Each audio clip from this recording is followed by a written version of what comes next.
प्राणियों में विश्व का कल्याण हो।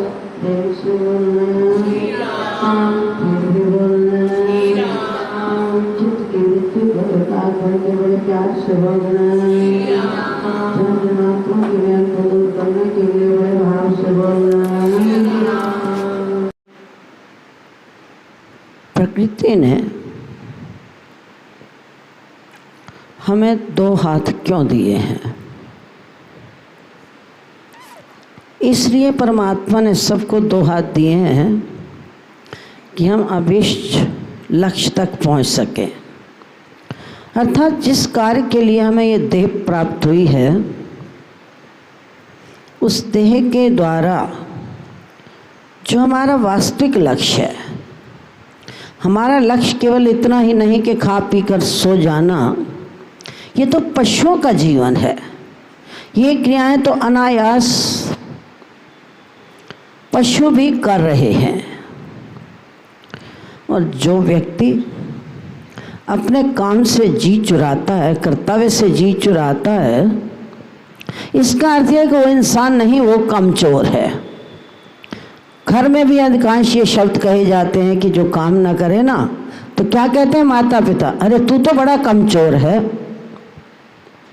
और वो केवल कमचोर ही नहीं कहलाता, अगर संतों की विचार दृष्टि से देखा जाए तो इस धरा के ऊपर वो बोझ बनकर रहता है। धरती माता के साथ वो अन्याय कर रहा है। आखिर इतना बड़ा शरीर परमात्मा ने सब कुछ दिया, सब कुछ दिया, लेकिन उसके बाद भी अगर इस शरीर के द्वारा हमने कर्तव्य को नहीं समझा तो धरती माता पर भी हम बोझिल बनकर रहेंगे। ये तो हमारी सोच है। देखा जाए तो इस संसार में न तो कोई काम बड़ा है और न ही कोई काम छोटा है। व्यक्ति बड़े से बड़े पद पर भी क्यों ना आ जाए, कितने ऊंचे पद पर क्यों ना वो बैठ जाए, लेकिन अगर वो छोटा कार्य करने में गौरव की अनुभूति नहीं करता तो वास्तव में पद का अधिकारी भी नहीं है। भले वो सोचता रहे कि मैं तो बहुत बड़ा महात्मा बन गया हूँ, मुझे इतना ऊंचा पद प्राप्त हो गया। पद की गरिमा ऊंचा बनने में नहीं होती। अब तो पद की गरिमा तो जितने हम छोटे बनकर रहेंगे, जितने विनम्र बनकर रहेंगे, उतनी हमारे पद की जो है गरिमा वो बढ़ती है।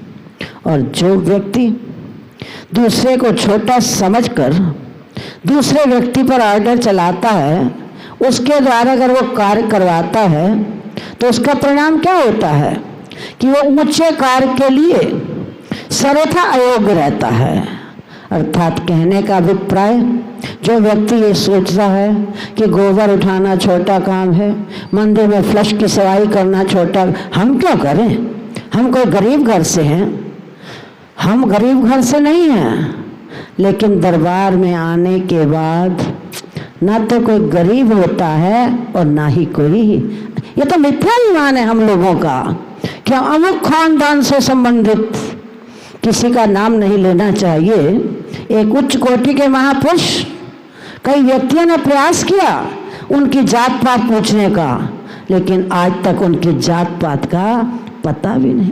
और कितने ऊंचे पद पर इंसान अपने आप को ऊंचा मानने से बड़ा नहीं मान सकता। और अगर हम दूसरे पर आर्डर चलाते हैं, हर कार्य के लिए आदेश देते हैं, तो उसका परिणाम क्या निकलता है कि हम सदैव महत्वपूर्ण कार्यों के लिए अयोग्य ही रह जाते हैं। महापुरुषों के कहने का अभिप्राय केवल इतना ही है कि अपने आप को महान समझना, अपने आप को बहुत बड़ा मानकर छोटों से जबरदस्ती काम करवाने वाला इंसान कभी भी उस पद की प्राप्ति नहीं। कौन सा पद? भगवत प्राप्ति। ये पद तो संसार का दिखावा है, ये तो तुम्हारी प्रारब्ध है। तुम प्रयास करोगे मिलेगा, कभी नहीं। तुम प्रयास नहीं करोगे नहीं मिलेगा, ये भी कभी नहीं। अब तो जो तुम्हारी प्रारब्ध में लिखा है वो तो तुम्हें मिलना ही मिलना है। एक नवयुवक विदेश से इंजीनियर बनकर आ गया और उस समय समाज की एक प्रथा थी कि डॉक्टर और इंजीनियरों की बहुत वैल्यू मानी जाती थी। इंसान अपने आप को बड़ा मानने से बड़ा नहीं बन सकता। अब तो जब वो इंजीनियर बनकर आया तो उसकी अपनी योग्यता के कारण, कर्मठ होने के कारण, परिश्रम करने के कारण भारत में लौटते ही एक बड़ी ऊंची कंपनी में उसे एक स्थान मिल गया, मुख्य पद प्राप्त हो गया। अब नियुक्ति पद प्राप्त होते ही वो परिश्रमी व्यक्ति, कर्तव्यनिष्ठ कर्मठ व्यक्ति हर काम में लग गया। महापुरुष कहते हैं कि बिजनेस चलाओ, फैक्ट्रियां चलाओ, अपनी बड़ी बड़ी दुकानें चलाओ, सब कुछ चलाओ, लेकिन चलाने के साथ साथ काम करना बहुत अच्छी बात है, ये कोई गलत नहीं, लेकिन कर्तव्यनिष्ठ होना ये हमारे सौभाग्य की बात है। काम तो सब कोई कर लेता है पैसा कमाने के, लेकिन कर्तव्यनिष्ठ बनना, अपने कर्तव्य को समझना, पहचानना और उसके ऊपर अनुकरण करना, ये तो प्राणी मात्र के सौभाग्य की बात है। अब ये तो पढ़ लिख कर विदेश से इंजीनियर बनकर आ गया, लेकिन जो इसका बाल मित्र था, अब उसने सोचा कि अपने मित्र के बारे में कुछ पता तो करूं, इतना लंबा समय हो गया, उसकी छानबीन तो करूं कि वो है कहाँ पर। खोज करते करते पता लग गया। अब क्या सोचता है कि हो सकता है मेरा मित्र प्रसन्नता के वेग में आकर मुझसे मिलने आएगा, मुझे चर्चा करेगा, देख मित्र मैं तो इंजीनियर बन गया हूँ। लेकिन हुआ क्या, वो व्यक्ति जो था, इसीलिए कहते हैं कि अधजल गगरी छलकच, हमेशा अधूरा घड़ा ही उछलता है, जो भरे होते हैं ना वो चलते कभी भी नहीं है। प्रतीक्षा की, लेकिन वो मित्र तो अपने कर्तव्य में जुट गया। उसकी इच्छा के अनुसार जब वो कार्य न हुआ तो स्वयं चलकर मित्र को मिलने के लिए पहुंचा। कहाँ पहुंचा? उसकी कोठी पर। कोठी पर पहुंचने के बाद परिवार वालों ने कहा भाई वो तो अपने ऑफिस में काम के लिए जा चुका है, कारखाने पहुंच चुका है। खोज करते करते जब कारखाने पहुंचा तो वहाँ के पीएन ने कहा कि कोई बहुत ज़रूरी कार्य पड़ गया है, वो किसी दूसरी फैक्ट्री में जा चुके हैं। अब वहाँ पहुँचा भागा भागा, तो वहाँ पहुँचने के बाद उसे ये ज्ञान हुआ कि वो फैक्ट्री में भी नहीं है, जो अंदर के काम हैं, अंदर के काम है, वो वहाँ पर खड़ा हुआ है। लेकिन पीएन ने कहा कि मुझे बाबूजी ने कहा था अगर कोई मेरा पूछने के लिए आए तो उसे आदर सहित मेरे पास ले आना। अब वो पीएन उसे लेकर जब वहाँ पर पहुँचा तो उसने क्या देखा, एक साधारण मजदूर की भांति मशीन की किसी पुर्जे को पेचकस से बड़ी तन्मयता के साथ कस रहा था। अपने मित्र को इस प्रकार उस मशीन को पेचकस से कसते देखा तो वो कहता भाई ये क्या कर रहा है। और उस फैक्ट्री के जो अंदर मशीन थी वहाँ पर चारों तरफ से कालिमा ही कालिमा, मुख पर धूल धूल दिखाई दे रही थी, यहाँ तक कि उसके बढ़िया कपड़े जो थे वो धीरे धीरे काले हो रहे थे। उस समय तो मित्र उसका मौन रहा, लेकिन उसके चेहरे पर एक आनंद की लहर छा रही थी। भले ही कालिमा लगी, धूल लगी, कपड़े काले हुए, लेकिन चेहरे के ऊपर एक आनंद की लहरें लहरा रही हैं। मित्र बाहर आया और कहने लगा भाई मुझे बहुत बड़ा आश्चर्य हुआ, एक छोटे से कार्य के लिए यह तो तुम्हारा कोई स्टाफ मेंबर भी काम कर सकता था, किसी से भी तू ये कार्य करवा सकता था, तो स्वयं इस कार्य में क्या लगा हुआ था। तो उसके मित्र ने कहा, भाई काम तो कोई भी कर सकता है, काम करना तो भाग्य की बात है, लेकिन अपने हाथों से काम करना बहुत बड़े सौभाग्य की बात है। हम थोड़ी सी सेवा करेंगे, वाणी से कहीं ना कहीं एहसान लगाएंगे, आज हमने इतनी सेवा की। सेवा करते हैं तो किसी के ऊपर एहसान नहीं। गुरु दरबार में आने के बाद हमें क्या नहीं मिला। जिसके पास विवेक है उसको तो सब कुछ मिला, और जिसके पास विवेक नहीं, सब कुछ होते हुए भी वो सदैव दुखी रहेगा, अशांत रहेगा, और हर पल हर क्षण वो क्रोधित होता रहेगा। क्यों? क्योंकि उसे वास्तविक कर्तव्य का भान ही नहीं है कि मेरा कर्तव्य क्या है। मन ने जो बात स्वीकार कर ली, ये तो मेरा कर्तव्य है, और जो बात मन और बुद्धि ने स्वीकार न की, हमारा क्या मतलब। ये हमारे मन और बुद्धि का खेल है। जब मित्र ने ये बात कही तो जो इंजीनियर मित्र था उसने कहा, भाई साहब ये जो तुम बात कह रहे हो ना, ये बिल्कुल निर्मूल है। क्या जो विदेश से पढ़कर लौट आया तो क्या वो खुदा बन गया? ऊंचा पद अगर मुझे प्राप्त हो गया तो क्या मैं कोई बड़ा भगवान बन गया? लेकिन संत कहते हैं कि जो संतोष और आनंद अपने हाथों से करने में है, वह दूसरे पर आर्डर चलाने से नहीं। हम तो सोचते हैं हम क्यों करें, हम छोटा काम हमने करना है, झाड़ू हम लगाएं, फ्लश की सफाई हम करें, मंदिर के गोबर हम उठाएं अपनी बुद्धि के अनुसार। क्यों? क्योंकि हमारा अंतःकरण इतना मलिन है, इतना गंदा हो चुका है कि हमें अपने कर्तव्य की पहचान भी नहीं है।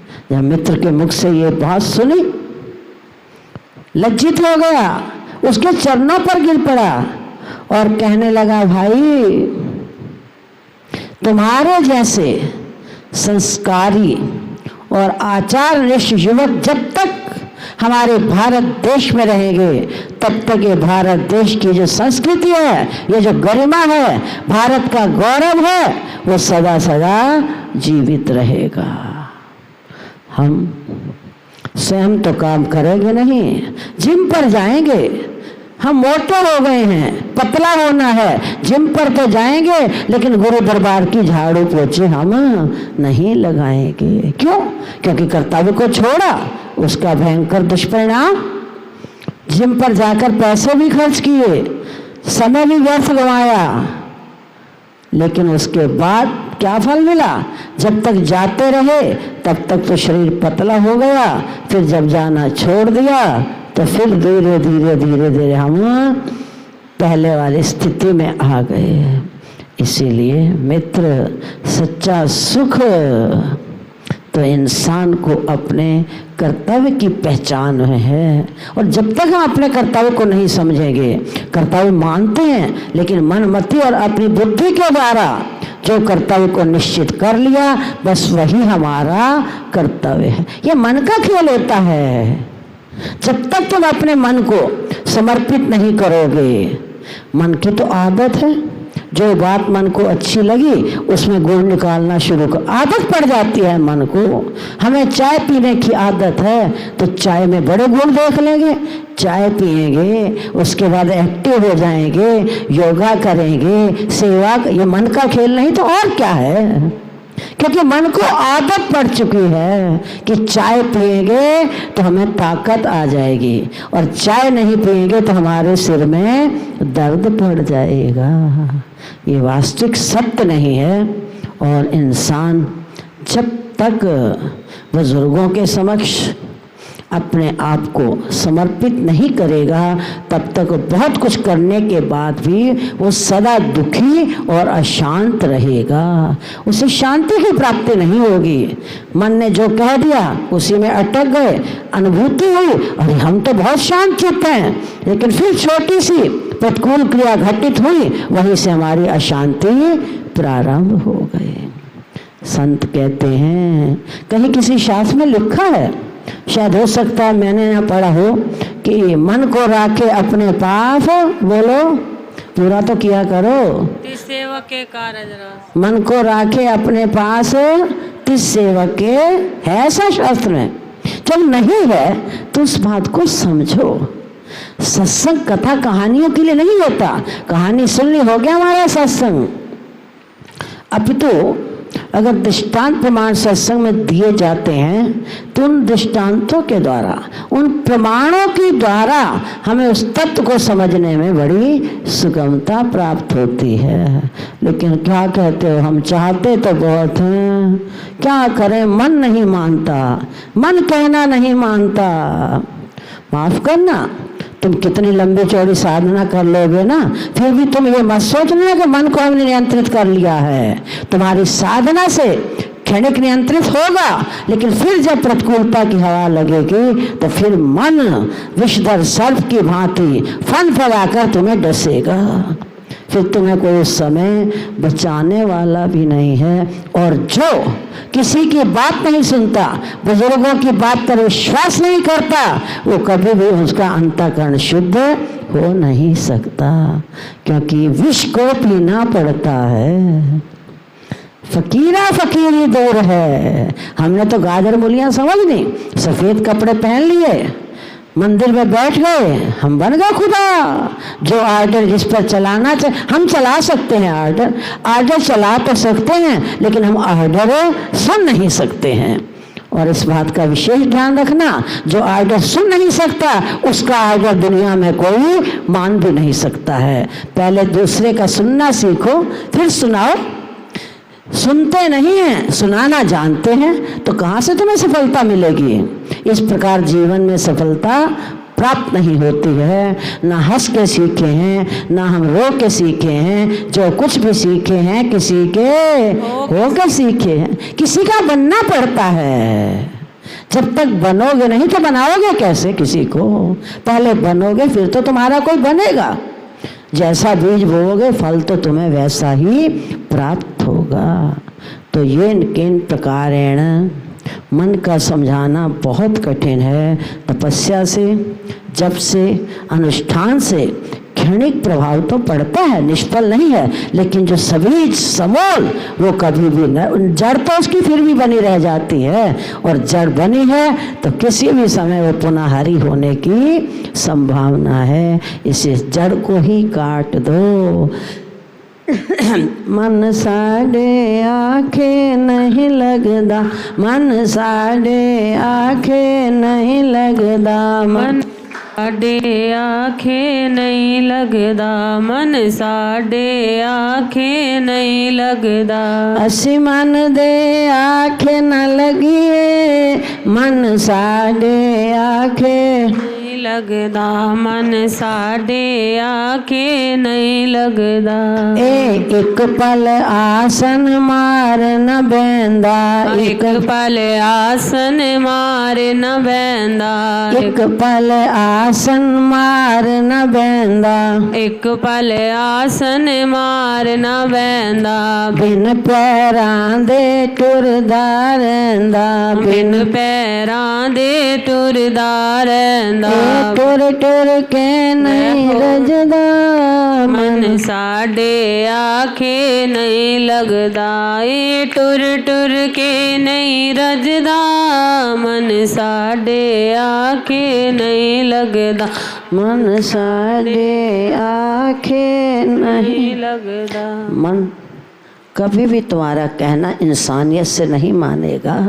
और अगर मन को समूल सबीज नष्ट करना चाहते हो, मिटाना चाहते हो, तो बहुत छोटा सहज और सरल रास्ता है कि मन बेचे सतगुरु के पास और तिस सेवक के कार्य।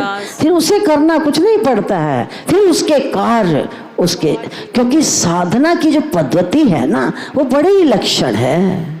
हम पहली सीढ़ी पर अटक कर खड़े हुए हैं, ऊपर नहीं बढ़ेंगे। साधक की पहली सीढ़ी है साधना करो, मंदिर में जाओ, जल चढ़ाओ, जप करो, दान पुण्य करो, तीर्थाटन करो, उसके बाद तो आगे बढ़ो, लेकिन आगे नहीं बढ़ेंगे। क्यों? क्योंकि जो हमारे मन और बुद्धि ने निश्चय किया हम तो उसी में रहेंगे। तुम कितने उपदेश देते रहो, कितना समझाते रहो, हमारा किला वहीं का वहीं पर टिका रहेगा, तो उसका परिणाम कोई दूसरा नहीं भोगेगा, लौटकर हमें स्वयं ही उसका परिणाम भोगना पड़ेगा। क्योंकि अपना किया भुगत रे जिया। कोई दूसरा भोगता है? कोई भी तुम्हारा परम स्नेही मित्र हो जो तुम पर जी जान कुर्बान करने वाला हो, लेकिन करते समय प्रेरक भी मिलेंगे, सहयोगी भी मिलेंगे, लेकिन भोगते समय क्या कहते हो? अपना किया भुगत रे जिया। सबके लिए सिद्धांत है, ऐसा नहीं कि संसारी के लिए, फकीर के लिए। वो परमात्मा का जो अटल नियम है ना, छोटा बड़ा, ऊंच नीच, गरीब अमीर, संसारी या फकीर, सबके लिए सिद्धांत मात्र उसी का अपना है। क्योंकि जब हम बीज बोते हैं उस समय तो अंधे होकर बोते हैं। अंधा होता है इंसान कर्म करते समय, अंधा है इंसान कर्म करते समय, और जब फल भोगना पड़ता है तो फिर सिर धुन कर पछताते हैं। फिर कोई बचाने आया? कोई शास्त्र में पढ़ा लिखा आपने? नहीं पढ़ा। इसलिए कर्तव्यनिष्ठ बनो, कर्मठ बनो, परिश्रमी बनो। परमात्मा ने इसीलिए हमें दो हाथ दिए हैं कि सतत कर्म में लगे रहो। ऐसे नहीं कहा शास्त्रों ने कि 58 घड़ी कर्म की, 58 घड़ी कर्म की और 2 घड़ी मात्र धर्म की। 58 घड़ी कर्म की और 2 घड़ी धर्म की। अगर 2 घड़ी भी तुमने धर्म कर लिया तो तुम्हारी 58 घड़ियां जो कर्म की हैं, वो कर्तव्य की हैं, वो सदा सफल हो जाएंगे। बोल श्री सद्गुरु भगवान की जय। हरि